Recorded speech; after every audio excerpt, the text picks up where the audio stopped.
என்ன நடக்குதுன்னே தெரியாது.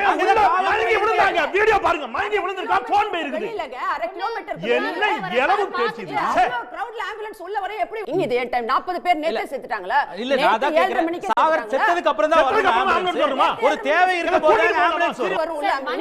இல்ல சேதம் அதிகமாகாதா? இந்த பேச்சல சேதம் அதிகமாகாதா?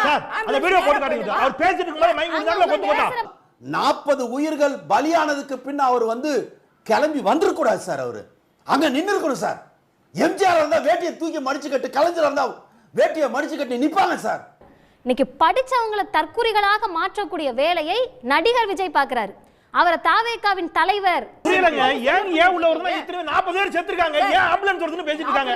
என்னங்க இது பாதம்? மனிதநேயமே இல்லாம பேசுறாங்க. காவல்துறை அழைக்காதா? அவர் பேசிட்டு இருக்காருங்க. படிக்காத கூட்டத்தை மிகப்பெரிய பகுத்தறிவான கூட்டமாக மாற்றிய உங்களுடைய படத்தினுடைய ட்ரெய்லரை ஒரு தியேட்டர்ல போடுற இன்னைக்கு ஒரு தியேட்டரே சூறையாடுனா நீங்க கண்டிச்சிருக்கணும், பொறுப்பெடுத்திருக்கணும். இவங்க ஆர்ப்பரிச்சு முந்தி அடிச்சுக்கிட்டு போறாங்கன்னா இதற்கு பொறுப்பேற்க வேண்டியது நடிகர் விஜய்.